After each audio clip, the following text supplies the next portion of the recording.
দেশটা তো মুসলমানের দেশ, আমরা কি কন না হিন্দুরা? এটা আমেরিকা, ব্রিটেন, ফ্রান্স, কানাডা নয়, এটা বাংলাদেশ। এটা 95 মুসলমানের দেশ।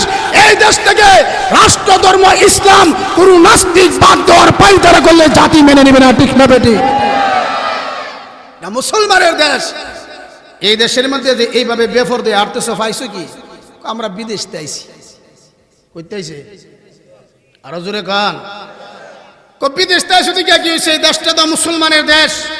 এই দেশের মধ্যে এইভাবে বেফরদা হাঁটা যাবে না।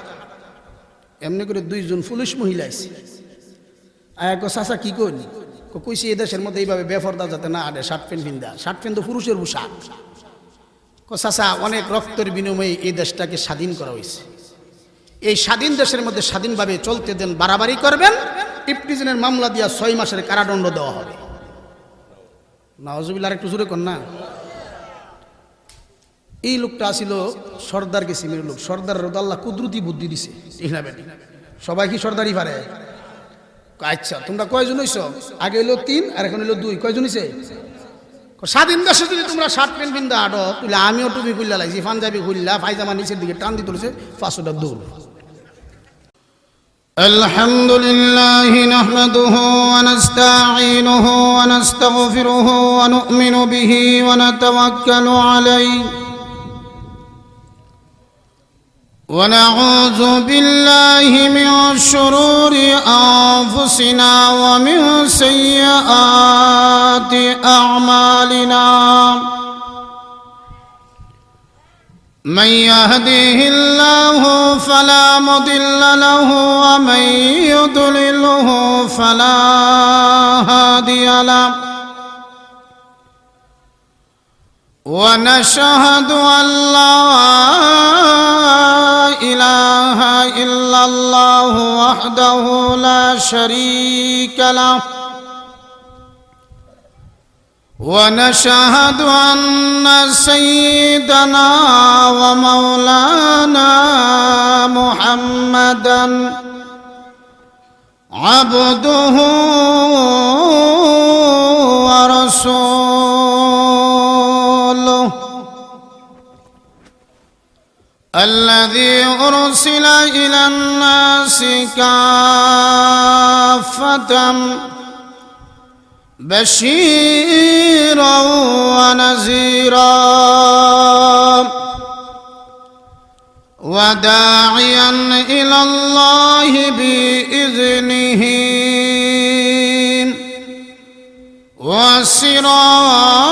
وسراجا منيرا.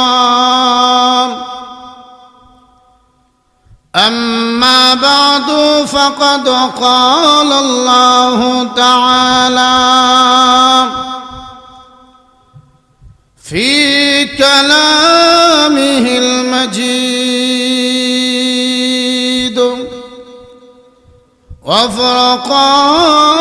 وفرقانه الحميد.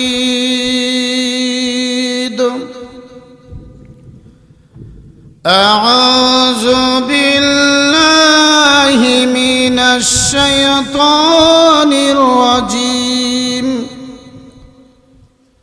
بسم الله الرحمن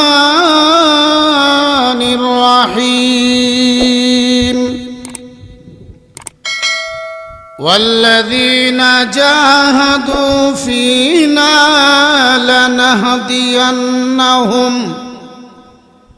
لنهدينهم سبلنا وإن الله لمع المحسنين. وعن سيد الجن والبشر صلى الله عليه وسلم: المرء مع من أحبه. وقال تعالى في شان حبيبه: إن الله وملائكته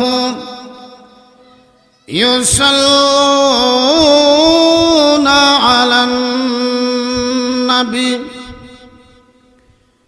يا أيها الذين آمنوا صلوا عليه وسلموا تسليما সকলেই মহব্বতের সহিত দুরূদে ইব্রাহিমী পড়ি اللهم صل على محمد وعلى آل محمد كما صليت على إبراهيم وعلى آل إبراهيم إنك حميد مجيد اللهم بارك على محمد وعلى آل محمد كما باركت على إبراهيم وعلى آل إبراهيم إنك حميد مجيد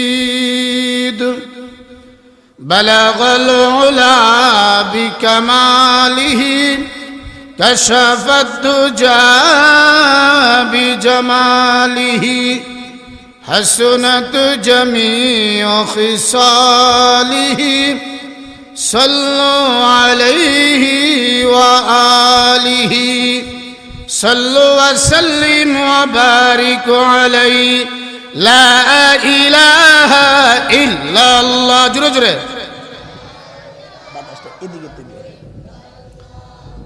لا إله إلا الله جرو جرو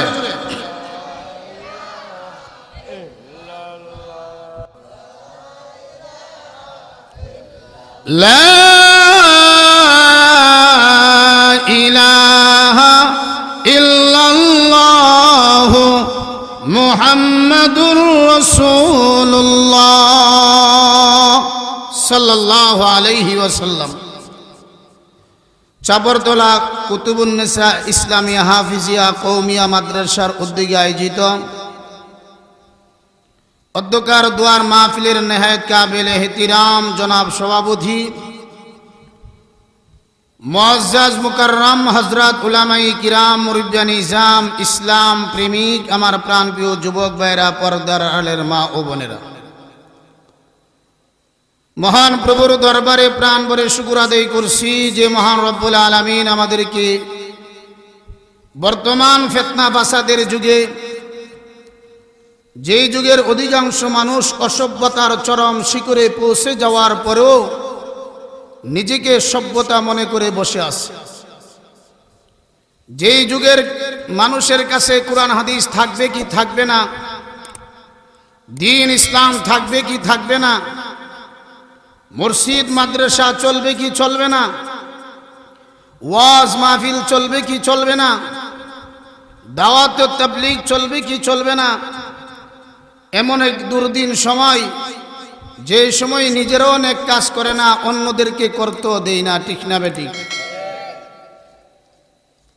আল্লাহর রাসূল বলেছেন আখিরি যমুনার মধ্যে এমন এক সময় আসবে জ্বলন্ত আগুন হাতের তালায় রাখতে যে কষ্ট, এর চেয়ে বেশি কষ্ট হবে ওই যমুনার মানুষ ঈমান নিয়ে বাঁচিয়া দেখা এবং ঈমান নিয়ে আল্লাহর দরবারে যাওয়া। জুড়ে বলেন ঠিক না বেঠিক? সেই দুর্দিন সময়ে অসংখ্য মানুষ থেকে বাছাই করে মুষ্টিময় কিছু আল্লাহর বান্দাকে আজ এই মাদ্রাসার দুয়ার মাহফিলে অংশগ্রহণ করার মতো তৌফিকটুকু দান করেছেন। এই জন্য সকলেই অন্তরস্থল থেকে কৃতজ্ঞতা জ্ঞাপন করি এবং জোরে সোরে বলি আলহামদুলিল্লাহ।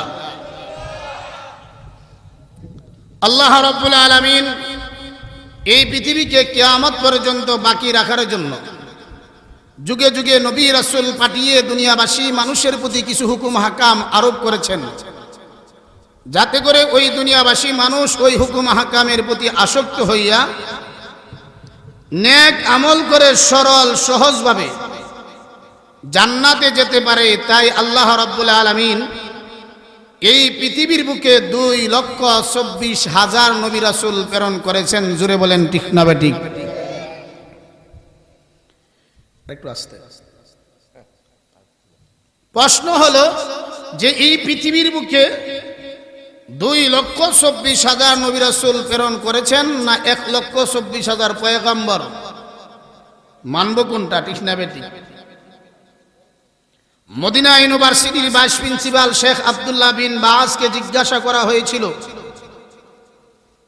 কাম আদাদু আম্বিয়া আলাইহিস সালাতু ওয়াস সালাম উকতুবু বি আদিল্লাহ, নবী রাসূলের সংখ্যা কত, আপনি রেফারেন্স সহকারে বলুন। উনি জবাব দিয়েছিলেন, আল্লাহ তাআলা এই পৃথিবীর বুকে নবী মুহাম্মদ রাসূলুল্লাহ সহ 2,24,000 নবী রাসূল প্রেরণ করেছেন। আর একটু আস্তে কোন বিটেন হুনিয়া লাগবে। 2,24,000 রাসূল কিভাবে প্রেরণ করেছেন এর দলিল আমাদের নবীর আরো পূর্বের নবীর একজন নবীর নাম ছিল হযরত নূহ আলাইহিস সালাতু ওয়াস সালাম। নাম শুনছেন নি? নূহ আলাইহিস সালাতু ওয়াস সালাম জাতিকে ঈমান এবং ইসলামের দাওয়াত একদিন আর 2 দিন, এক চিল্লা আর 2 চিল্লা 3 চিল্লা না, 950 বছর ইসলামের দাওয়াত দিয়েছেন। 950 বছর পর্যন্ত দাওয়াত দেওয়ার পরে উনি একদিন দাওয়াতের কাজের জন্য ঘর থেকে বের হইলেন। এমনি করে সামনে দিয়ে একটা যুবক তার একটা ছেলে বাচ্চা, কয়েক বছরের একটা ছোট বাচ্চা নিয়ে আসতেছে।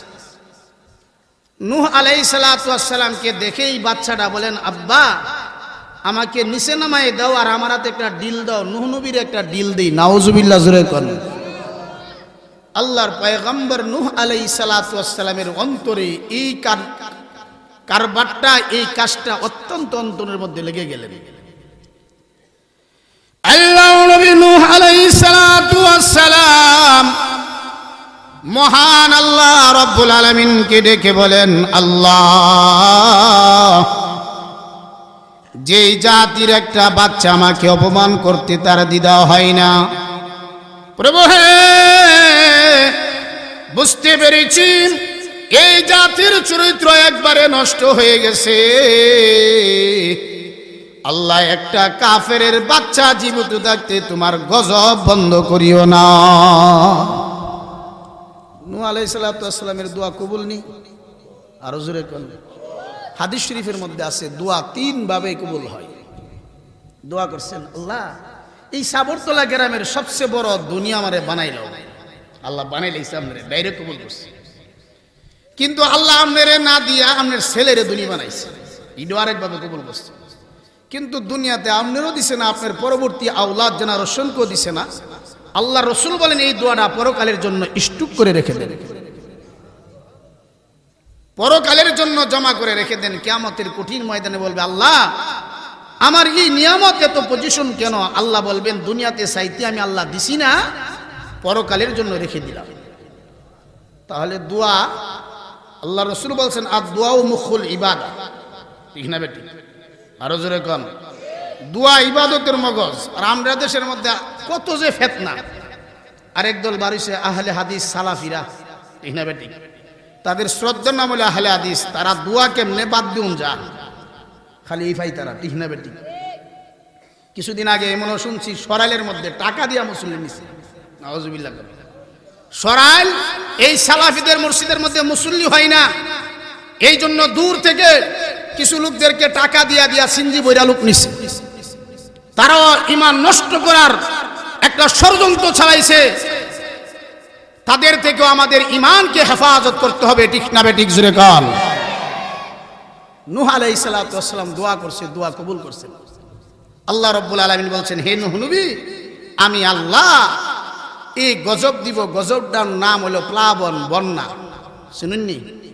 এই বছর একটু হালকা বাড়ি দিছিল, পুরাপুরি হয়েছিল না, একটু বাড়ি দিছিল। অনেক জায়গা দেওয়া হয়েছে, আমরা দেশে একটু কম হয়েছে।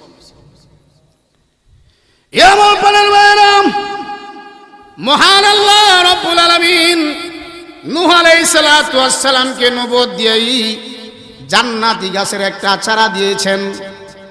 আরেক রিওয়ায়াত আছে জান্নাতি গাছের একটা ডাল দিলেন। জিবরিল আমিন আলাইহিস সালাতু ওয়াস সালাম ডাক দিয়া বললেন, ওগো আল্লাহর নবী নূহ, এটা জমিনের মধ্যে লাগান, রোপণ করেন, অদূর ভবিষ্যতের মধ্যে এই গাছটা কাজে আসবে। গাছ লাগাইলে লাভ না লস? হাদিস শরীফের মধ্যে আছে গাছ লাগাইছেন, ফল গাছ, হাদিস শরীফ থেকে বলতেছি, গাছ লাগাইছেন, গাছের ফল হইছে, আপনার আত্মীয় স্বজন যদি গাছের ফল খা, আপনি সদগার সব পাইবেন। আর একটু জোরে করুন না। গাছের ফল ফাইকা গেছে, পশু পাখি টুরখাইয়া খা কিনা, আপনি সদগার সব পাইবেন। সুরে চুরি করে আনিছে গাছ, সুরের গুণ হইব, এটা আলাদা ব্যাপার, কিন্তু হ্যাঁ নিয়ে খাইছে, আপনার সদগার সব পাইবেন। তাহলে গাছ লাগানি লাভ না লস? নূহ আলাইহিস সালাতু ওয়াস সালাম 950 বছর আগে এই গাছটাকে লাগাইলেন মসজিদুল আকসা, অর্থাৎ মসজিদুল আকসা বাইতুল মুকাদ্দাসের সামনে গাছটা লাগাইলেন। ও মুসলমান, সেই বাইতুল মুকাদ্দাস ইহুদিদের দখলে, একমাত্র মুসলমানদের ঐক্য না থাকার কারণে, ঠিক না বেঠিক? সেই সামনে লাগাইলেন। 950 বছর পরে আল্লাহ বন্যা দিব, ইমাম দো আনায়ন করছে। কিতাবে লেখেন 3 তলা বিশিষ্ট নৌকা, লম্বা ফাঁস, অনেক বড় নৌকা। 950 বছর আগে যে গাছ লাগাইছিল, এই গাছটাকে ছিঁড়লেন মিস্ত্রি হল স্বয়ং জিবরাইল আমিন আলাইহিস সালাতু ওয়াস সালাম। গাছটা ছিঁড়ার পরে, ছিঁড়াইতো আপনারা দেশ নাকি, ছিঁড়ার পরে গাছের তক্তা হইল 2,24,000 তক্তা। গাছটা মনে শুরু, এই গাছ সাবরতলা আছে, ওয়াল ব্রাহ্মণবাড়িয়ার ভিতরে আসেনি। এক একটা গাছ এক একটা গাছের তক্তা লাগান, আর প্রতি তক্তাতে এক একজন নবীর নাম লেখেন। বুঝে থাকলে বলুন, 2,24,000 তক্তার মধ্যে কত লক্ষ কত হাজার নবীর নাম লেখছেন? 2,24,000। নৌকার মাথার কাটে দাস, সুনামগঞ্জ কয়টা গোলই। আমি তো বইটা খালি নৌকা গাং ফারিয়া মাহফিল করতাম, এখন রাস্তা হয়ে গেছে। আবার জামালপুরের দিকটা কয়টা বাতা, সেও। আবার কোন এলাকাটা কয়টা নৌকার মাথা, এদের সুকিতা কর সেও। এই সেওয়ের কাঠ যখন লাগাইবেন, আল্লাহ রাব্বুল আলামিন জিবরাইল আমিন আলাইহিস সালাতু ওয়াস সালামকে বললেন, একটু কমাই দেন। জিবরাইল আমিন আলাইহিস সালাতু ওয়াস সালামকে বললেন, একটা কাজ করো, ওই মাথার কাঠের মধ্যে নবী মুহাম্মদুর রাসূলুল্লাহ সাল্লাল্লাহু আলাইহি সাল্লামের নাম লিখে দাও। সুবহানাল্লাহ। সাইয়্যিদুল মালায়েকা হযরত জিবরাইল আলাইহিস সালাতু ওয়াস সালাম ডেকে বলেন, প্রভু আমার, জান্নাতের সাইনবোর্ডের মধ্যে দেখেছি সর্বশেষ নাম হলো মুহাম্মদুর রাসূলুল্লাহর নাম, কিন্তু নৌকার প্রথম কাঠের মধ্যে, মাথার কাঠের মধ্যে, সেওয়ের কাঠের মধ্যে, গোলর কাঠের মধ্যে কেন মুহাম্মদের নাম লিখে দিব? আল্লাহ রাব্বুল আলামিন লিখে বলেন, এ জিবরাইল, নূহ আলাইহিস সালাতু ওয়াস সালামের কিস্তি নৌকা যখন প্লাবনে যাইবে, বন্যাতে যাইবে, জলোচ্ছ্বাস হবে, যে উঠবে, আল্লাহর পয়গম্বর, আমার আখিরি জমানার পয়গম্বর নবী মুহাম্মদের নাম থাকলে ওই নৌকার মধ্যে কোনো বিপদ আসবে না।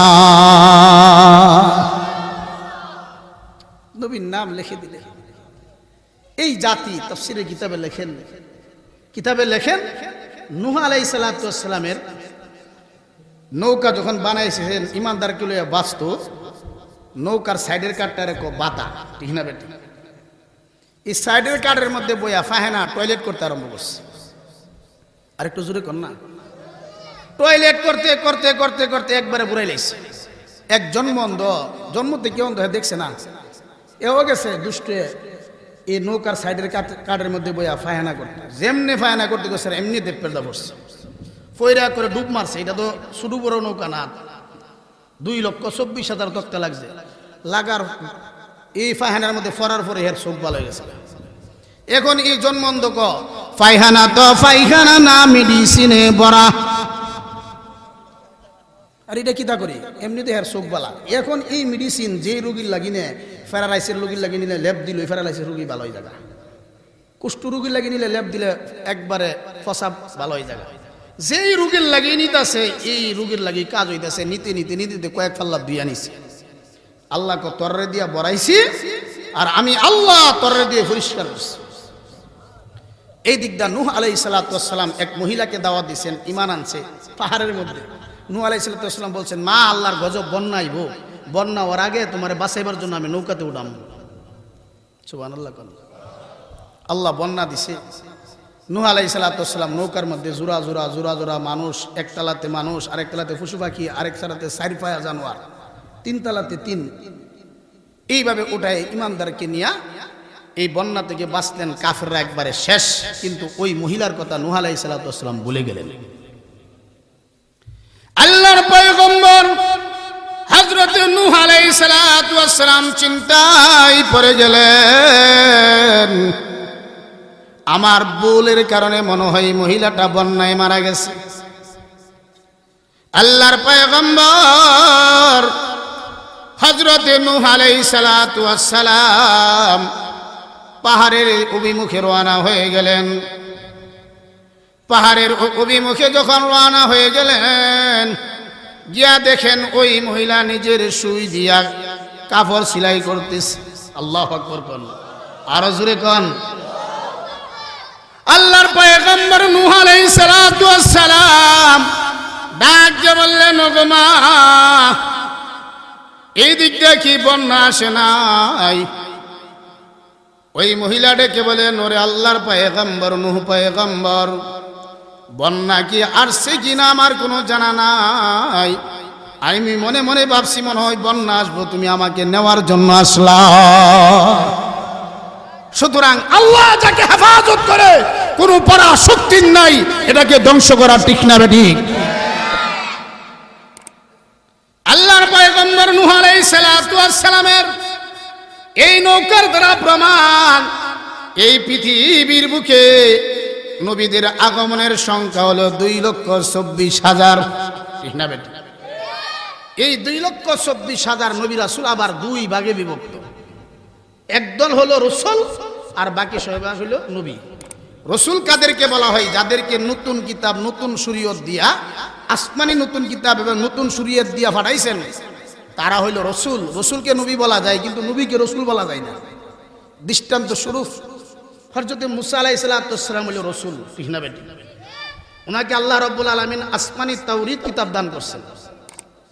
হযরত মুসা আলাইহিস সালাম ফেরাউন যখন চেক করছে আগুন আর স্বর্ণ দিয়া, যে কোনটা আগুন কোনটা স্বর্ণ, তখন উনি আগুনের স্বর্ণের দিকে যাইতেছিল, আল্লাহ ঘুরাই গেছে আগুনের দিকে যান, আগুন নিয়ে মুখে দিয়ে দিছে। এই জন্য জাতিকে তাওরীত কিতাবের বিধিবিধান স্পষ্ট ভাষা বোঝানো ওনার জন্য কষ্টকর ছিল। এই জন্য আল্লাহর কাছে দোয়া করছেন, আল্লাহ ওয়াজিরুম মিন আহলি হারুন আখি, আমার একজন নায়েবে নবী, আমার একজন ওজির পাঠাও, বিশেষ করে আমার বড় ভাই আপন ভাই হারুনকে নবী হিসাবে পাঠাও। তো হারুন আলাইহিস সালামকে আল্লাহ নবী বানায় পাঠাইছে, রসুল বানায় না। মুসা আলাইহিস সালাম হলো রসুল, আর হারুন আলাইহিস সালাম হলো নবী। কথাটা বুঝতে পারছেন? এর মধ্যে আমাদের মহানবী মুহাম্মদ রাসূলুল্লাহ সাল্লাল্লাহু আলাইহি ওয়াসাল্লাম আল্লাহর রসুল। ঠিক না বেটি? আরো জোরে কোন। আল্লাহর রসুল যাকে আল্লাহ রাব্বুল আলামিন আসমানে কিতাব দান করছেন। আল্লাহ রাব্বুল আলামিন রূহের জগতে, আলমে আরোহাতে সকল নবীদের রূহগুলাকে একত্রিত করে আল্লাহ একটা কনফারেন্স সেমিনার করলেন, সমাবেশ করলেন। আর সকল নবীদেরকে বললেন, আমি আল্লাহর পক্ষ থেকে নবুয়ত পাইতে হলে তোমাদের দুইটা শর্ত পালন করতে হবে। জোরে কোন, কয়টি? আরো জোরে কোন। এক নম্বর শর্ত হলো, আমার পক্ষ থেকে নবুয়ত পাইতে হলে তোমাদের নবুয়তে চলাকালীন যদি আমার বন্ধু হাবিবুল্লাহ নবী মুহাম্মদুর রাসূলুল্লাহ পৃথিবীর বুকে আগমন করে, নবী আসতে দেরি হবে, তোমাদের নবুয়তি ক্যান্সেল হইতে দেরি হবে না। ঠিক না বেটি? দুই নম্বর, তোমাদের নবুয়তি চলাকালীন যদি আমার বন্ধু রাহমাতুল লিল আলামিন নবী মুহাম্মদুর রাসূলুল্লাহ পৃথিবীর বুকে আগমন নাও করে, প্রত্যেকেই যার যার উম্মতের কাছে আখিরি জমানার পয়গম্বর নবী মুহাম্মদ রাসূলুল্লাহর আগমনের সংবাদ দিতে হবে। আর একটু জোরে কর না। এই দুই শর্তে অন্য নবীরা নবুয়ত পাইছে, তাহলে আমাদের নবীর শান মর্যাদা দুনিয়াতে আসার আগেই আল্লাহ দিয়েছেন। ঠিক না বেটি? সেই নবীর উপরে আসমানি সর্বশ্রেষ্ঠ কিতাব আল কুরআনুল কারীমকে নাজিল করেছেন। এখন প্রশ্ন হলো, এই কুরআনুল কারীম সর্বশ্রেষ্ঠ হলো কেন? ঠিক না বেটি? আরো জোরে কান। তাওরীত সর্বশ্রেষ্ঠ হলো না কেন? জাবুর সর্বশ্রেষ্ঠ হলো না কেন? ইনজিল সর্বশ্রেষ্ঠ হলো না কেন, সহিফায়ে ইব্রাহিম সর্বশ্রেষ্ঠ হলো না কেন? এর জবাব হলো ওগুলা আসমানি কিতাব ঠিক, কিন্তু এগুলাকে নাস্তিক বেঈমানেরা ইহুদিরা পরিবর্তন করে বাইবেলে রূপান্তরিত করেছে, ঠিক না বেঠিক? শুধু তাই নয়, এক যুগের বাইবেল এক এক রকম, আরেক যুগের বাইবেল আরেক রকম, ঠিক না বেঠিক? কিন্তু আল্লাহর কোরআনের একটা জের জবর পেশ নক্তা পরিবর্তন করার ক্ষমতা কোনো পরাশক্তির নাই, ঠিক না বেঠিক? কেন? এই কোরআনকে আল্লাহ রাব্বুল আলামিন এক নম্বরে হেফাজত করেছেন হাফেজে কোরআনের সিনার ভিতরে। তাওরীতের হাফেজ ছিল মাত্র 3 জন। তাওরীতের হাফেজ আরো জোরে কোন কয়জন? 1 নম্বর মুসা আলাইহিস সালাতু ওয়াস সালাম, 2 নম্বর হারুন আলাইহিস সালাতু ওয়াস সালাম, 3 নম্বর ছিল মিস্টার কারুন। আর পৃথিবীতে কোরআনের হাফেজ কত হাজার, লক্ষ লক্ষ হাফেজে কোরআন, ঠিক না বেঠিক?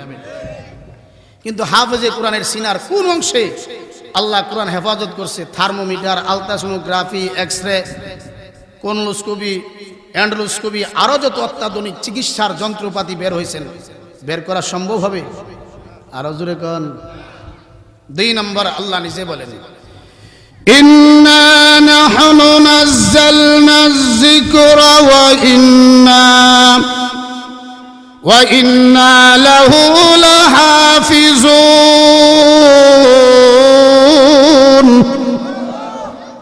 আল্লাহ বলেন, এই কোরআনকে আমি নাজিল করেছি, এর রক্ষণাবেক্ষণের দায়িত্ব আমি আল্লাহ নিয়েছি। আমার প্রাণের ভাইরা, লক্ষ্য করুন, আজকে যদি আপনাদেরকে জিজ্ঞাসা করা হয় আপনার বাড়ি কোথায়, কেউ বলবেন চাবরতলা, কেউ বলবেন কালীউতা, গুটমা, আশেপাশের বুলাও, আশেপাশের গ্রামের নাম বলবেন, ঠিক না বেঠিক? আল্লাহর কোরআনকে যদি প্রশ্ন করা হয়, ও কোরআন জবাব দাও, তোমার বাড়ি কোথায়? কোরআন জবাব দেন, বাল হুয়া কুরআনুম মাজিদ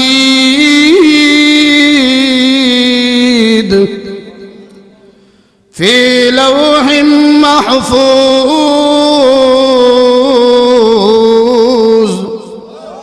কোরআন নিজেই জবাব দে, আমার বাড়ি হলো লৌহে মাহফুজে। এই কোরআনকে যদি প্রশ্ন করেন, কোরআন, এই পৃথিবীতে অনেক ভাষা আছে, আসেনি দূরে কন? বাংলাদেশের ভাষা হলো বাংলা ভাষা, ভারতের ভাষা হলো হিন্দি ভাষা, পাকিস্তানের ভাষা হলো উর্দু ভাষা, আমেরিকা ব্রিটেনের ভাষা হলো ইংরেজি ভাষা, পারস্য দেশের ভাষা হলো ফার্সি ভাষা, আল্লাহর সৌদি আরবের ভাষা হলো আরবি ভাষা।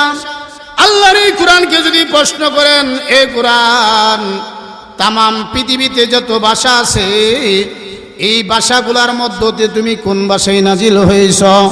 কোরআন নিজেই জবাব দেন, ইন্না আনজালনাহু কুরআনান আরাবিয়্যান লাআল্লাকুম তাকিলুন।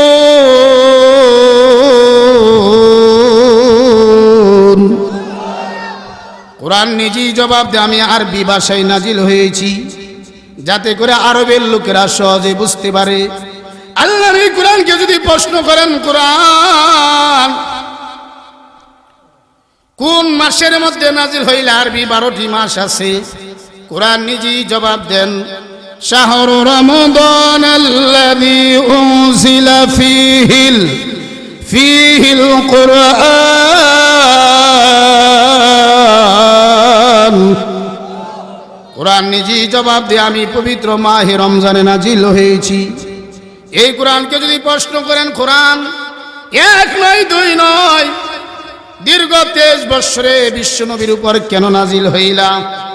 কোরআন নিজেই জবাব দেন, ওয়া নুনাজ্জিলু মিনাল কুরআন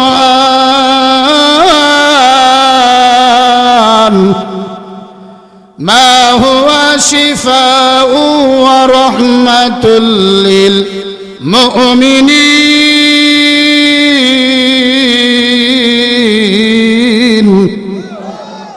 কোরআন নিজেই জবাব দেয়, আমি কোরআন নাজিল হয়েছি মানুষের অন্তর থেকে শিরকের রোগ দূর করার জন্য, কুফরের রোগ দূর করার জন্য, বেদাতের রোগ দূর করার জন্য, হিংসারিয়ার রূপ দূর করার জন্য। শুধু তাই নয়, আমি কোরআন হইলাম বিশ্ববাসী মুসলমানের জন্য রহমত। কোরআন রহমত কি রহমত না?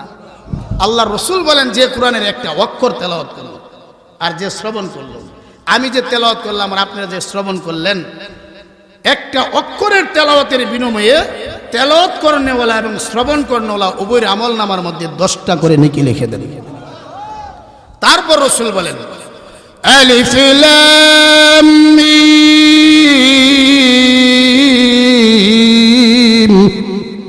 যে আলিফ লাম মিম তিনটা মিললে একটা অক্ষর না। আলিফ একটা অক্ষর, লাম একটা অক্ষর, মিম একটা অক্ষর। আলিফ লাম মিম যে তেলাওয়াত করলো আর যে শ্রবণ করলো, উভয়ের আমল নামার মধ্যে মহান আল্লাহ 30টা করে নেকি লিখে দেন। আরেকটু জোরে কন।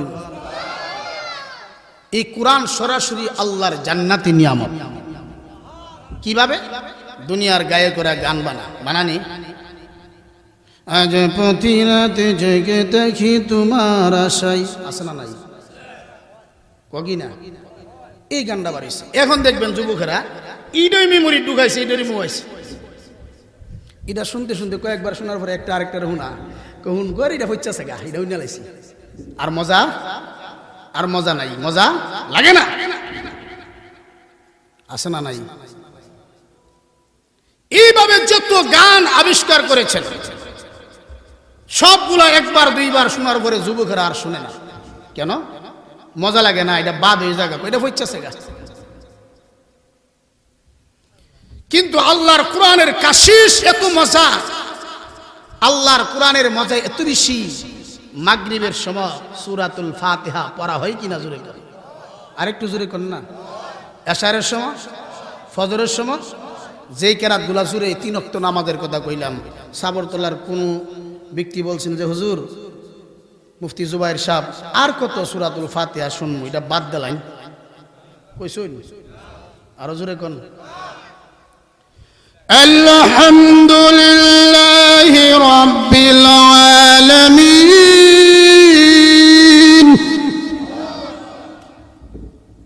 এইভাবে যখন প্রতিদিন আলহামদু পড়া হয় শুধু মজাই লাগে না। সর্দারে কইছে কোন দিন যে হুজুর আলহামদু বাদ দিলাম, প্রতি অক্তি উনি কইছে কথা, কিয়ামত পর্যন্ত কেউ বলবে? হযরতে কারি তৈয়ব সাহেব রহমাতুল্লাহি আলাইহি ওনার কিতাবে লেখেন, যিনি দারুল উলুম দেওবন্দ মাদ্রাসার 16 বছর মুহতামিম ছিলেন, আল্লাহর ওলি রেখে বলেন, এ জগতের মানুষ, আপনার সামনে আমার সামনে যে কোরআন আছে, এই কোরআন হলো জান্নাতি নিয়ামত। সুবহানাল্লাহ কোন। এই কোরআন যখন পরকালের স্পর্শ লেগে যাবে, কোরআন জান্নাতে রূপান্তরিত হয়ে যাবে। কিয়ামতের কঠিন ময়দানে আল্লাহ এক দলকে যখন জাহান্নামে দেওয়ার জন্য কাতার করবে, আল্লাহর আদালত এমন আদালত, দুনিয়ার আদালতে যদি আপনি এমপির একান্ত লোক হন, ওসি সাহেবরে ফোন দিয়া কইব এটা আমার কাছের লোক, জামিন দিয়া দিন, সালান দিয়েন না। যদি সালান দেন, নাসিরনগর না চট্টগ্রাম বান্দরবন ফাটামো, আছে না নাই?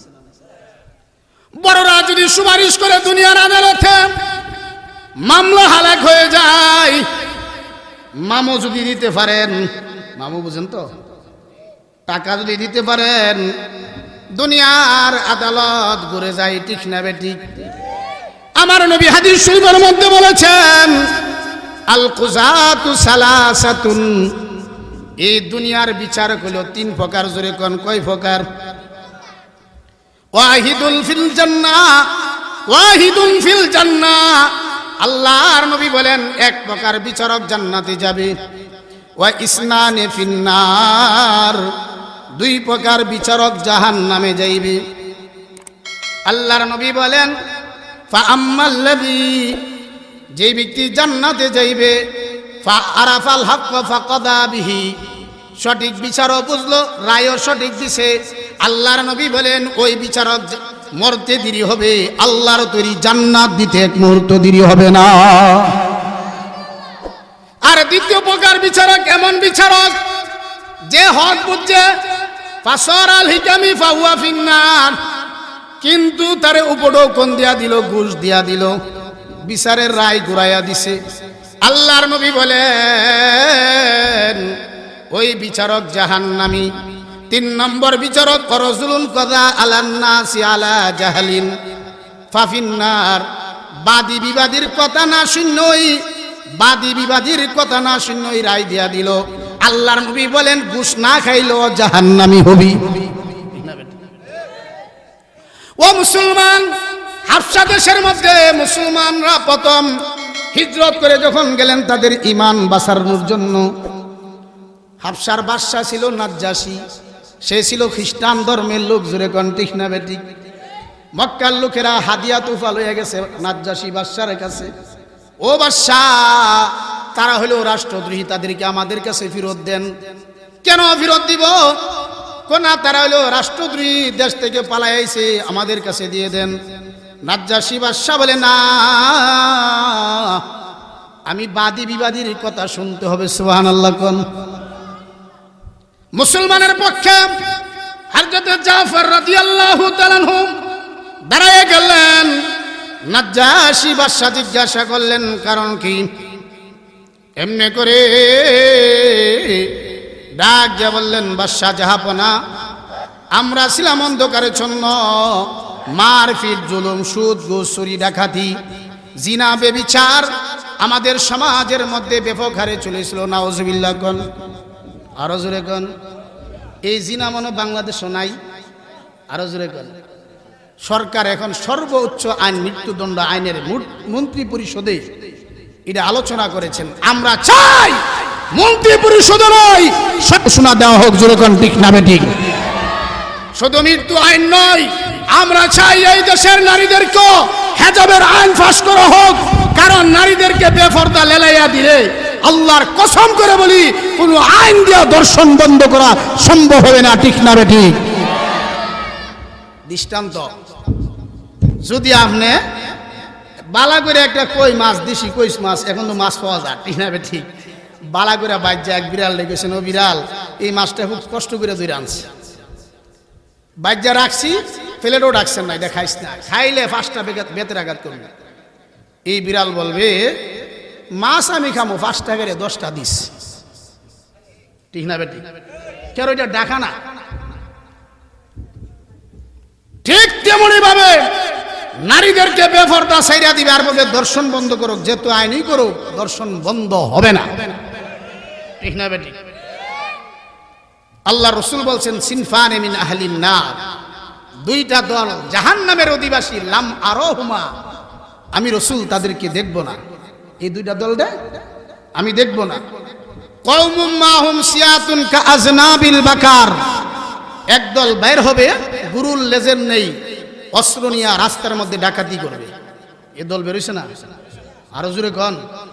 আমরা যখন দূর দূরান্ত থেকে প্রোগ্রাম করে যাই, হেরার লোকের দেখা অনেক সময় যেত কথাই করি, মোবাইলটা কোনো মধ্যে খুঁজে রাখুন যা। আপনাদের মোতামিম সাহেব, হাসিবুল হাসান নুরি দামাত বরকাতুম অত্যন্ত আমাকে মহব্বত করে। ওনার এলাকা খাটুরাতে এক মাহফিল কইরা মোটামুটি হরিপুরের আগে আইসি, বাদে আসার সময় পৌঁছার পরই লাইট দুইরা হুজুর কি আছে দেলাই, মাত্র 2 জনে ডাকাতি করেছে। পরে চাই দিয়ে বেশি লোক আছিল না, আমরা আসলাম 3 জন। তো এই ডাকাতের দল বের হবে, রসুল বলেন আমি দেখব না। 2 নম্বর, ওয়ানিসাউন কাসিয়াতুন আরিয়াতুন মুমিলাতুন মাইলাতুন রুউসুহুন্না কাআসনিমাতিল বুখতিল মাইলা লা ইয়াদখুলনাল জান্নাতা ওয়ালা ইয়াজিদনা রিহাহা ওয়া ইন্না রিহাহা লাতুজাদু মিন মাসিরাতি কাযা ওয়া কাযা। আল্লাহ রসুল হাদিসের মধ্যে বলছেন কিছু সংখ্যক নারী বের হবে যারা পুরুষের দিকে আকৃষ্ট হবে আর পুরুষদেরকে নিজের দিকে আকৃষ্ট করবে। তাদের চুলের ফ্যাশন থাকবে, বুখতি গুড়ার লেজেন নেই, তারা জান্নাতে যাইবে, দূরের কথা জান্নাতের গ্রামও পাইবে না। আরো জোরে কন্যা, এইরকম নারী বেরোইছে নি যারা কাপড় পরেও উলঙ্গ থাকবে, 5 ফিট কাপড় পিনবে, তাদের অঙ্গ প্রত্যঙ্গ যুবকেরা দূর থেকে মেপ করতে পারবে, ঠিক না বেটি? অথবা এমন ফাতলা কাপড় পিনবে জর্জেট, তার শরীরের চামড়া দেখা যাবে। বেরোইছে নি? এক জায়গার মধ্যে 3 জন মেয়ে শার্ট প্যান্ট পিন যাইছে, আর ড্রিম ড্রিম ড্রিম আটতেছে। তখন জুতা দবার ফাঁসাটা খুব শক্ত, টাস টাস টাস টাস আওয়াজ। তো আমাদের এই হাজী সাহেবের মতন এক লোক বলতেছেন, এ মেয়েরা দাঁড়াও, এইভাবে যে বেপরদা হাঁটতেছ কি পাইছ? এই দেশটা তো মুসলমানের দেশ, আপনারা কি কন না হিন্দুরা? এটা আমেরিকা, ব্রিটেন, ফ্রান্স, কানাডা নয়, এটা বাংলাদেশ। এটা 95 মুসলমানের দেশ। এই দেশ থেকে রাষ্ট্র ধর্ম ইসলাম কোন নাস্তিক বাদ দেওয়ার পাইতারা করলে জাতি মেনে নেবে না, ঠিক না বেটি? না মুসলমানের দেশ। এই দেশের মধ্যে যে এইভাবে বেপরদা হাঁটতেছ পাইছো কি? আমরা বিদেশ থেকে আইছি। কইতে আইছে আরো জোরে কান। বিদেশ থেকে শুধু কি হয়েছে? এই দেশটা তো মুসলমানের দেশ। এই দেশের মধ্যে এইভাবে বেপরদা হাঁটা যাবে না। এমনি করে দুইজন পুলিশ মহিলা আছে, চাচা কি করি কইছি এই দেশের মধ্যে এইভাবে বেপরদা যাতে না হাঁটে, শার্ট প্যান্ট পিন্দা। শার্ট প্যান্ট তো পুরুষের পোশাক। চাচা অনেক রক্তের বিনিময়ে এই দেশটাকে স্বাধীন করা হয়েছে। এই স্বাধীন দেশের মধ্যে স্বাধীনভাবে চলতে দেন, বাড়াবাড়ি করবেন, ইফতিজিনের মামলা দিয়া 6 মাসের কারাদণ্ড দেওয়া হবে। নাউজুবিল্লাহ, একটু জোরে কর না। এই লোকটা আসিল সর্দার কিসিমের লোক। সর্দার আল্লাহ কুদরতি বুদ্ধি দিছে, ঠিক না বেটি? সবাই কি সর্দারি পারে? আচ্ছা তোমরা কয়জন হইছ? আগে হইলো 3 আর এখন হইলো 2। কয়জন হইছে? স্বাধীন দেশে যদি তোমরা শার্ট প্যান্ট পিন্দা আটো, তুলে আমিও টুপি খুললা লাগছি, পাঞ্জাবি খুললা, পায়জামা নিচের দিকে টান দিয়ে তুলেছে, 500টা দূর। আল্লাহর কসম করে বলি, পুরুষ আর নারীর সমান অধিকার হতে পারে না। এই বাংলার জমিনে যদি মহিলাদের পর্দার আইন করে দে, এই দেশের মধ্যে দর্শন আর ইফতিজিন প্রেম প্রীতি হবে না, ঠিক না বেটি? সমাজের কথা কি বলবো, কোন দিকে আলোচনা করব? ছেলেরা এমন পিতামাতাকে ফেসার দেয়, আমার কাছে অভিযোগ, হুজুর 3 মণ চাল বেচা টাচ মোবাইল কিনে দিছি। ছেলেরে 3 মণ চাল বেচা, ঘরের চাল বেচা, টাচ মোবাইল কিনে দিছে। অন হের কাম হইলো দিনে রাত্রে ইমন ইমন ইমন করে, ইমন ইমন করতে করতে করতে করতে লং নাম্বারে সম্পর্ক হয়ে থাকা। অনি আরো জোরে কোন, লং নাম্বারে সম্পর্ক কইরা প্রেম প্রীতি শুরু কইরা দিছে। এই ছেলেটা যদি সংসারের কাজ করে কিছু বলি না, আবার কোনো কিছু এই জায়গা হের ডরে কিছু কোনা, আর হে এইভাবে ঘুরে। হযরত মুআজ বিন জাবাল রাদিয়াল্লাহু তাআলার নাম শুনছেন তো? তুরন্ত সাহাবী। উনি একদিন নবীজির সামনে দিয়ে আসতেছে, রাসূলও তার সামনে দিয়ে যাইতেছে। নবীজিকে দেখেই আল্লাহ রাসূল মুআজ বিন জাবালকে দেখেই সালাম দিলেন, আসসালামু আলাইকুম ওয়া রাহমাতুল্লাহি ওয়া বারাকাতুহু। মুআজ বিন জাবাল সালামের উত্তর দিলেন। তাহলে বোঝা গেল বড় রাসূলের সালাম দিতে পারে। যদি আপনি মনে করেন যে আমি হুজুর আমি সালামের জব লমু, আমি হাজী সাহেব আমি সালাম লমু, আমি সর্দার সাহেব আমি সালাম লমু, না, আপনি রাসূলের সালাম দিতে পারেন, ঠিক না বেটি? এই সালাম দিয়ে আল্লাহ রাসূল মুআজ বিন জাবালের দিকে হাতটা বাড়াইয়া দিলেন। মুআজ বিন জাবাল মুসাফা করতেছে। আল্লাহর নবী ডেকে বলেন, হে মুআজ বিন জাবাল, তোমার হাতের যে মধ্যস্থলটা এত শক্ত কেন? হে আল্লাহর নবী, বিশ্বনবী, আমার জীবিকার উপার্জনের জন্য আমি পাহাড়ের মধ্যে যাই, ডাল কাটি, কুড়াল দিয়া লাকড়ি করি। ওগো নবীজি, এগুলা নিয়ে আমি শুগাই, তারপর একটা আড়ি বান্ধি। আড়ি বুঝুন তো? এই আড়ি বান্ধা বাজারের মধ্যে বিক্রি করি, তারপর আমি চাউল ডাউল দিয়া আমার সংসার চালাই। আল্লাহর নবী, বিশ্ব নবী, যেই নবীর সৌজন্যে মহান আল্লাহ তামাম পৃথিবী বানাইল। ওরে আমার যুবক ভাইরা, টাচ মোবাইল টিপ বাদ দিয়া এই কথাটা ভালো করে শুনেন। আল্লাহ নবী তুরন্ত যুবক মুআজ বিন জাবালের ডান হাতের মধ্যে চুম্বন দিয়া বলেন, মুআজ, হালাল উপার্জনের জন্য হাতের মধ্যে কাজ করতে করতে কোর ফরে গেল। তোমার পিতা মাতার জন্য, বিবি বাচ্চার জন্য উপার্জন করলা। আমি রাসূল জানাইয়া দিলাম, যে হালাল উপার্জনের জন্য যেই হাতের মধ্যে কর ফেললো, এই হাত জাহান্নামের আগুনে জ্বলবে না। ও যুবক ভাইরা, আজকে বলে যাই, পায়ের নিচে হাত রেখে বলে যাই, এগুলা বাদ দিয়া সংসারের কাজের মধ্যে জড়িত হয়ে যান। আলোচনার দরকার আছে না নাই? অনেক ছেলেরা পিতামাতারকে ফেসার দিয়া মোবাইল লইয়া সারা দিন রাত ঘুরে, কিন্তু সংসারের কাজও করে না, আছে না নাই? গভীর মনোযোগ। আল্লাহ নবী, বিশ্ব নবী বলেছেন, ওই সমস্ত নারীরা যারা বেপরদা হয়ে রাস্তার মধ্যে ঘুরে, তারা জান্নাতে যাবে দূরের কথা, জান্নাতের ঘেরানো পাবে না। এই জন্য এই পৃথিবীর বুকে বেশি বেশি নেক আমল করতে হবে, ঠিক না বেঠিক? আমার আল্লাহ কোরআনের মধ্যে সুন্দর করে বলেছেন, আল্লাযীনা জাহাদু ফিনা লানাহদিয়ান্নাহুম সুবুলানা, যারা নাকি চেষ্টা করবে ভালো কাজ করার জন্য আমার আল্লাহ রাস্তা খুলে দিবে। আর নিশ্চয়ই আল্লাহ রাব্বুল আলামিন নেককার মুহসিনদের সঙ্গে আছেন। ও মুসলমান, সাহাবায়ে কেরাম ভালো রাস্তা পাওয়ার জন্য, ভালো জিনিস করার জন্য, নেক আমল করার জন্য নিজের শরীরের রক্ত দিয়ে দিলেন। কথা কইন না, শরীরের রক্ত দিয়ে দিলেন, যেই রক্তের বিনিময়ে আমরা পাইলাম ইসলাম, ঠিক না বেঠিক? জুড়ে কোন সাহাবায়ে কেরাম নিজের জীবন দিয়েছেন ভালো কাজ করার জন্য, ভালো জিনিস পাওয়ার জন্য।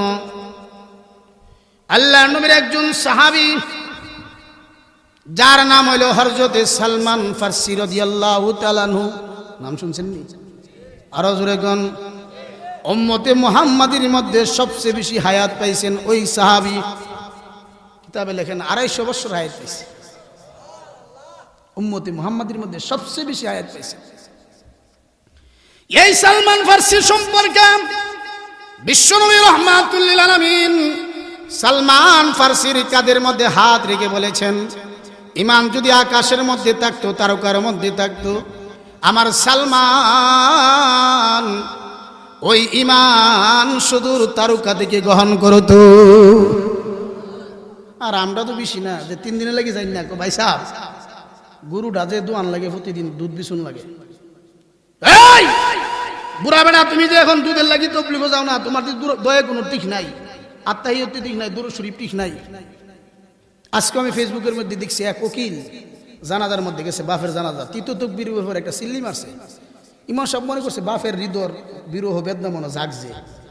ধৈর্য ধারণ করেন, ধৈর্যকারীদের সঙ্গে আল্লাহ আছে। হুজুর, আমার বাবার জন্য আমি কান্দি না, আমি যে জানাজার দাঁড়াইলাম, জানাজার দোয়া আমি জানি না। এই জানাজার দোয়া শিক্ষা দেওয়া হয় কোন? আর জোরে কোন? মাদ্রাসার মধ্যে শিক্ষা দেওয়া। আল্লাহর নবীর সাহাবী হযরত সালমান সম্পর্কে বিশ্বনবী এই কথা বলেছেন। হযরত সালমান বলেন, এ জগতের মানুষ, আমি ছিলাম পারস্য একজন তরুণ।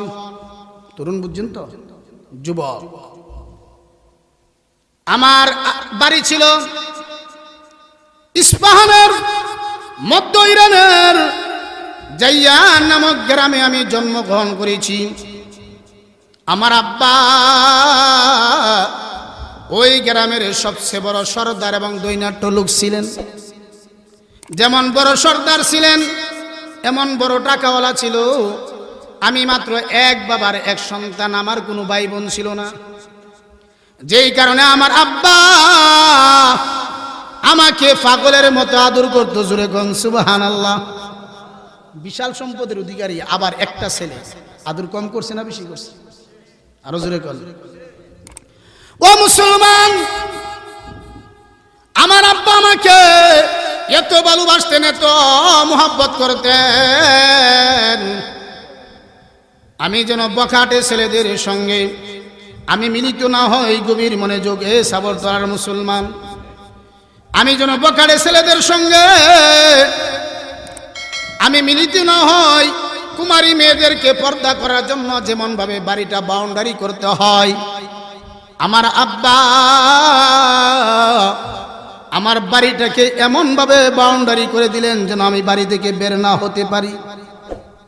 বাপ দাদার ধর্মের অনুসারী, তারা ছিল অগ্নি পূজক, আগুনকে সেজদা দিত। নাউজুবিল্লাহ কোন।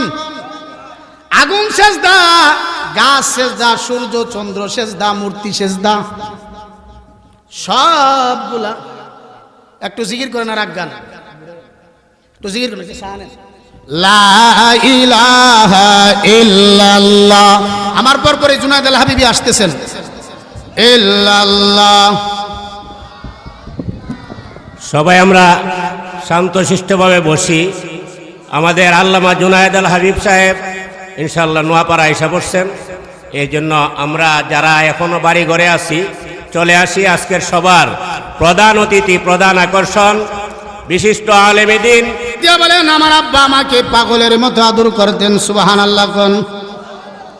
সালমান বলেন বাবার বিশাল সম্পদের অধিকারী, হঠাৎ করে ব্যস্ত হয়ে গেলেন, আমাকে ডাক দিয়ে বললেন সালমান আগুনের পূজা করো।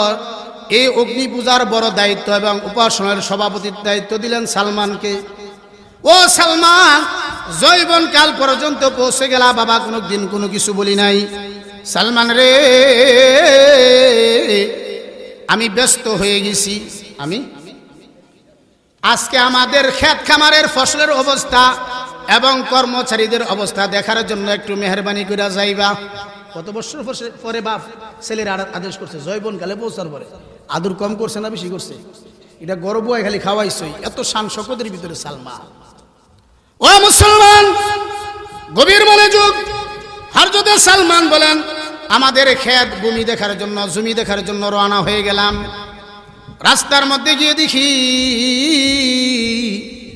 এক উপাসনার মধ্যে খ্রিস্ট ধর্মের লোকেরা নামাজ পড়তেছে, সুবহানাল্লাহ। তদনন্তর সময় খ্রিস্ট ধর্ম ছিল সঠিক ধর্ম।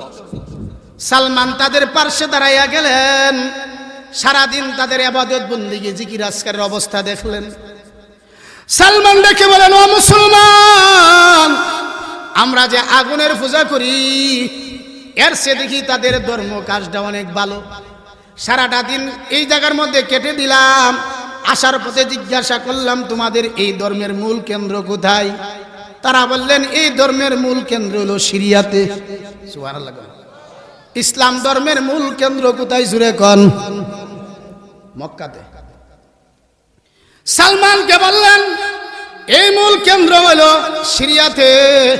সালমান বাড়িতে আসলেন সন্ধ্যার সময়, বাবা জিজ্ঞাসা করেন, কথা কইেন না, সন্ধ্যার সময় জিজ্ঞাসা করলেন সালমান ক্ষেত খামার এবং কাজের লোকের কর্মচারীদের অবস্থা কি? ডাক দিয়ে বলেন আব্বা আমি খ্রিস্ট ধর্মের লোকদের কাছে গিয়া দাঁড়াইলাম, তাদের ইবাদত ভঙ্গি সব কিছু দেখলাম। সারাটা দিন এই জায়গার মধ্যে কেটে গেল, জমিনে আর আমার যাওয়া হলো না। সত্য কথা বলছি না মিথ্যা কথা? আরো জোরে বলেন। আমার মনে হয় আমাদের বাপ দাদার ধর্ম অগ্নি পূজার থেকে তাদের ধর্মটা ভালো। এমনি করে সালমান ফার্সির বাবা বলে না, ওরে আমার সন্তান তুমি হঠাৎ করে দেখেছো এই জন্য তোমার কাছে ভালো লাগছে, আসলে আমাদের ধর্মই ভালো। সালমান বলে আমি জোরে প্রত্যাখ্যান করলাম, না রে না, আপনাদের ধর্ম ভালো না, তাদের ধর্ম ভালো। আমি আমাদের বাপ দাদার ধর্ম থেকে চলে গেলাম, এই জন্য আমার আব্বা পায়ের মধ্যে দুইটা বিড়ি লাগাইয়া দিলেন, আমি যেন ঘর থেকে বের না হইতে পারি। ও মুসলমান, এক নয় দুই নয়, দীর্ঘ কয়েক বছর বিড়ি অবস্থায় পড়ে রইলাম। আমি গোপনীয়ভাবে তাদেরকে খবর দিলাম, আপনাদের কাছে যদি সিরিয়াগামী কোনো কাফেলা আসে আমাকে জানাইবেন, আমি সিরিয়াতে চলে যাব। হঠাৎ করে সংবাদ আসলেন সিরিয়াগামী একটা কাফেলা আসছে। উনি অনেক চেষ্টা করে পিতামাতার পা ধরে বিড়িমুক্ত হইলেন। রাত্রে যখন গভীর হইল, প্রথম রাত্রি দেখি নাকটা একটু ডাকেন, আর সালমান বুঝা ঘুমে বিভোর হয়ে গেলেন। এই দিকটা পিতামাতাও ঘুমাই গেলেন। সালমান রাদিয়াল্লাহু তাআলা আনহু, হযরতে সালমান রাদিয়াল্লাহু তাআলা আনহু ঘুম থেকে উঠিয়া পিতামাতাকে জীবনের শেষবারের মতো দেখে নিলেন। ও মুসলমান, সালমানের কোনো টাকার অভাব ছিল না, বাড়ি গাড়ির অভাব ছিল না। পিতামাতাকে দেখে আস্তে আস্তে ঘরের দরজাটা খুলে সিরিয়াগামী কাফেলার সঙ্গে যোগ দিলেন। রাত্রের গভীর অন্ধকারে হেঁটে হাঁটে পা পা করে সিরিয়াতে পৌঁছিয়া জিজ্ঞাসা করলেন, ও সিরিয়ার লোকেরা, এই খ্রিস্ট ধর্মের সবচেয়ে বড় আলেমকে, সবচেয়ে বড় পাদ্রীকে? সকলে বললেন বিস্ময় নামক পাদ্রী হলো এই এলাকার সবচেয়ে বড় পাদ্রী। উনি গিয়া বললেন, আমি ফারস্য দেশের এক রাজকীয় সন্তান সালমান, খ্রিস্ট ধর্মের শিক্ষা দীক্ষা গ্রহণ করার জন্য আপনার কাছে আসলাম। উনি থাকার অনুমতি দিলেন। অনুমতি দেওয়ার পরই থাকতে আরম্ভ করলেন। না না, বিস্ময় দেখা যায়, যা বলেন নিজে আমল করে না। মানুষের কাছে বলেন দান খেরাত করো, কিন্তু নিজে এগুলা আত্মসাৎ করে কলসিত বইরা মাটির নিচে দাফন করে। এইভাবে এক নয় দুই নয় 7 কলসি দাফন করে লাইছে। আল্লাহ রসুল বলছেন আলালা ইমান আল ইমান লা আমানাত আলাহু, যার মধ্যে আমানতদারি নাই তার মধ্যে ইমান নাই। ঠিক না বেঠিক? 10 কোটি টাকা রাস্তা লাগি মঞ্জুর, 5 কোটি খায় আর 5 কোটি বকর ডুহানি হাসরের ময়দানে সালার সব বান্দা যায়ও জাতির সামনে তাদের বিচার হবে। ঠিক না বেঠিক? গরিবের লিলিস 20 কেজি আসলে মাফলে 10 কেজি পাওয়া যায় না, বাকিগুলা যাই কই ইল্লা মাশাল্লাহ। অনেক মেম্বার চেয়ারম্যান অনেক ভালো আছে, আমার জানা মতে আছে, নিজে যে বেতন পা চেয়ারম্যানই মেম্বার এগুলোও গরিবরা দিয়া দেয়। ঠিক না বেঠিক? কিন্তু বেশিরভাগও হিত্যা। ঠিক না বেঠিক? ও মুসলমান, ওই বিস্ময় পাদ্রী হঠাৎ করে মারা যাওয়ার পরে অনেক বিশেষ ব্যক্তিবর্গরা আসলেন তার জানাজার জন্য। আল্লাহর নবীর সাহাবী সালমান বলে না, আমি তার জানাজা পড়ব না। লোকেরা জিজ্ঞাসা করলেন কেন? তার যেই ওয়াজ করতো নিজে আমল করতো না, আত্মসাৎ করছে।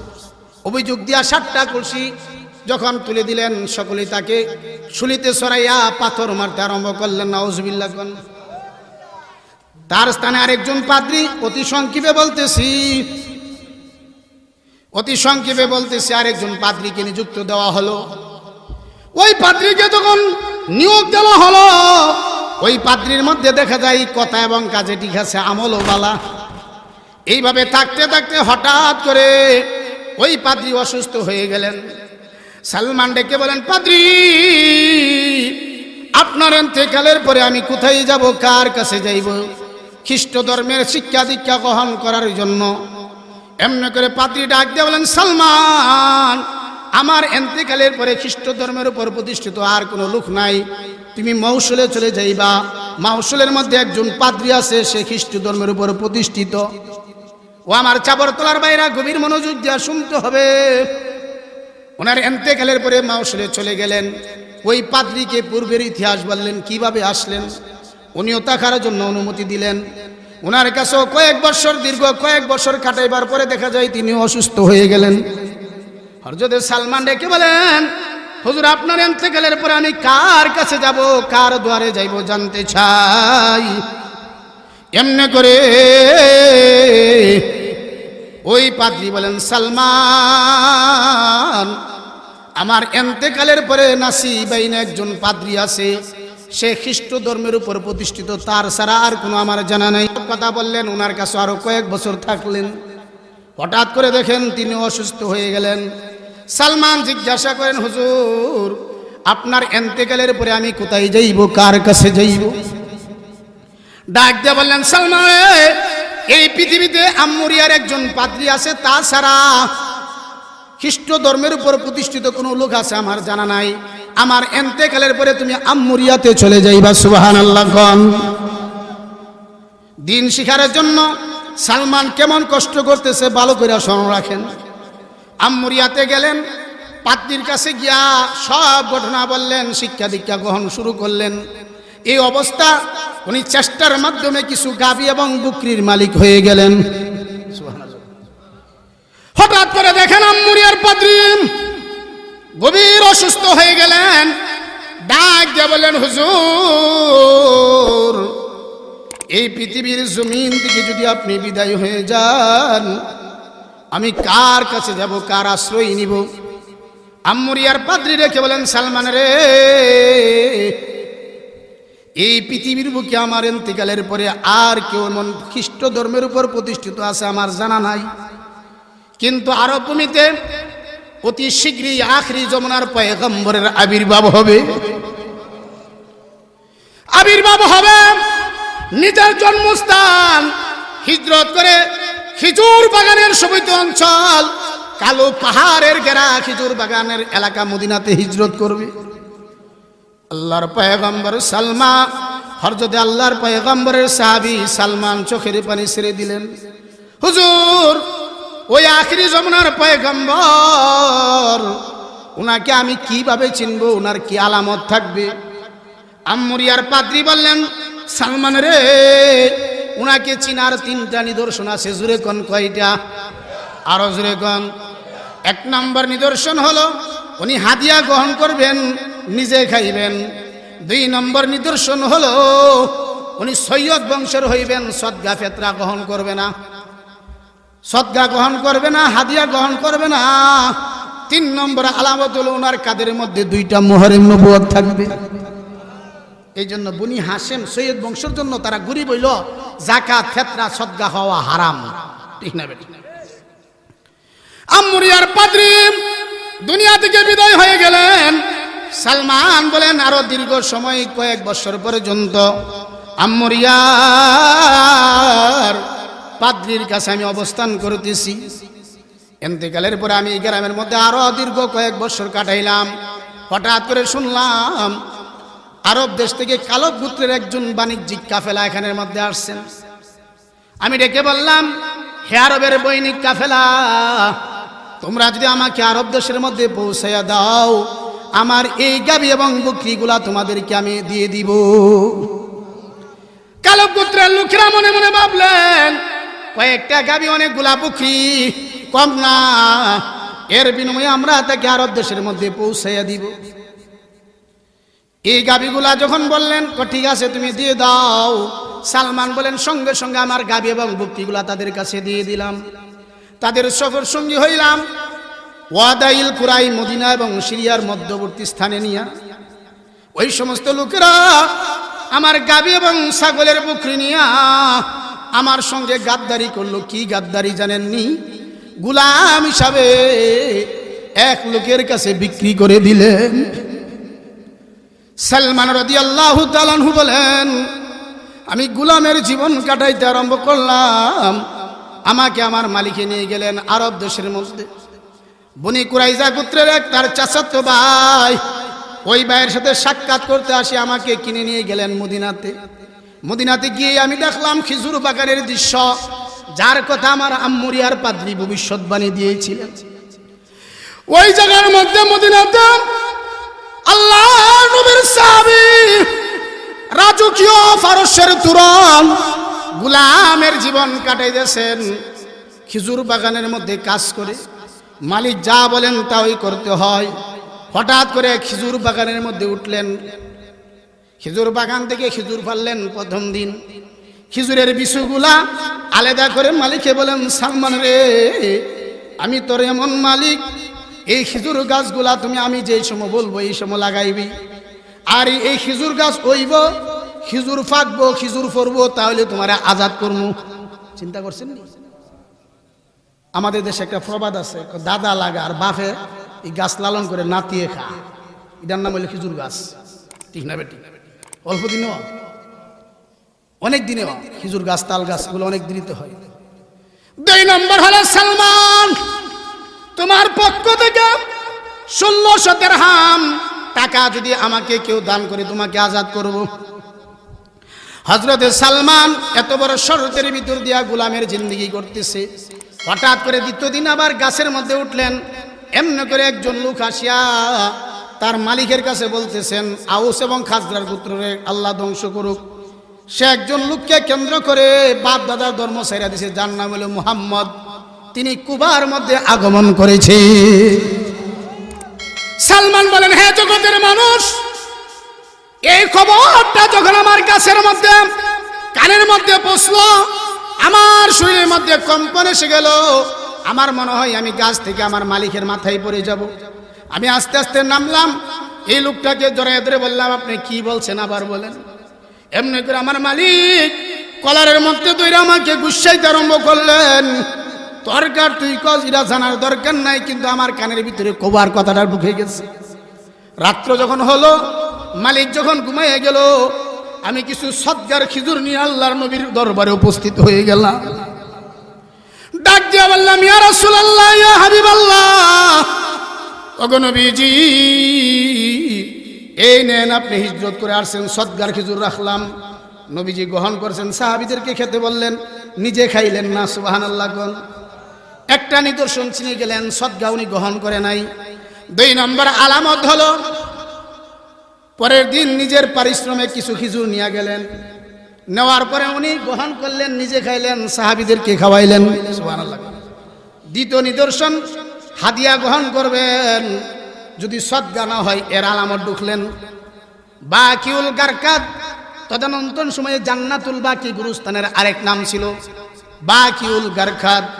আল্লাহর পয়গম্বর একজন আনসারী সাহাবীর কবরের পাশে গেলেন, বাতাসে চাদরটা উঠাইয়া ফেললো, কাদের এক জায়গাটা মোহরে নবুয়ত একটা দেখতে পাইলেন। সুবহানাল্লাহ। হযরত সালমান আল্লাহর নবীর কাছে যাইয়া বারবার কাদের দিকে তাকায়। আল্লাহর নবী বুঝতে পেরেছেন মোহরে নবুয়ত দেখতে চাই। নবীজি ওই কাদের দিক দিয়ে চাদরটা সরাইয়া দিলেন। হযরত সালমান আল্লাহর পয়গম্বরকে জড়াইয়া দইরা মোহরে নবুয়তের মধ্যে চুম্বন দিয়ে চিৎকার করতে আরম্ভ করলেন। এমন কান্না দিলেন, সালমান বলেন, ইয়া রাসূলুল্লাহ, ইয়া হাবিবাল্লাহ, এক নয় দুই নয়, চারটা পাদ্রী, 2 জন লোকের গোলামি খাইটা ওগো নবীজি, 2 নম্বর গোলামের জীবন এখনো কাটাইতেছি। রাত্রের গভীর অন্ধকারে আসি আপনাকে চিনতে পেরেছি, আপনি যে আখিরি জমানার পয়গম্বর, আল্লাহর পয়গম্বর। পূর্বের ইতিহাস শুনে নবীজিও চোখের পানি রাখতে পারেন নাই, এমনকি সাহাবায়ে কেরামও কান্নার রোল পড়ে গেল। আল্লাহর নবী ডেকে বলেন, সালমান কান্দিস না, ধৈর্য ধারণ কর। আল্লাহর নবী, আমি কিভাবে ধৈর্য ধারণ করবো? আমাকে কিছু আলি দিছে আগামীকাল লাগাইবার জন্য। এই গাছ হইবে এবং বড় হইবে, খেজুর ধরবে, ফাঁকবে, ফললে আমি আজাদ। ওগো নবীজি, এটা না হইল, কিন্তু আমি টাকা পয়সা কার কাছ থেকে দিব? 1400 দিরহাম দিতে হবে। আল্লাহর নবী বিশ্বনবী ডাকতে বললেন, সাহাবীরা, আমার সালমানকে দিনের জন্য আজাদ করতে হবে, তোমরা কিছু চাঁদা দাও। সাহাবায়ে কেরাম নবীজির হাতে দিয়ে দিলেন। 1600 দিরহামের উপরে হয়ে গেলেন। এখন হলো খেজুর গাছ হইতে হবে। নবীজি ডাক দেয়া বললেন, সালমান রে, তুমি বাগানের কাছে যাও, আমরা শেষ রাত্রে আইতেছি। আল্লাহর নবী শেষ রাত্রে গেলেন, সাহাবায়ে কেরামের দল নিয়ে গেলেন। জমিনের মধ্যে কোদাল দিয়া গাছ লাগাইবার, চারা লাগাইবার মাটিকে উর্বর কইরা আল্লাহর নবী নিজ হাতে খেজুরের আলিগুলা লাগাইয়া দিলেন। খেজুর গাছ শেষ লাগালেন আলিগুলা। সাহাবীদেরকে বললেন, সাহাবীরা পানি দাও। পানি দিলেন। নবীজি 2 রাকাত নামাজ পড়ে বলেন, আল্লাহ, সালমানের জন্য সাহাবায়ে কেরাম আমি নবীও চাঁদা দিছি।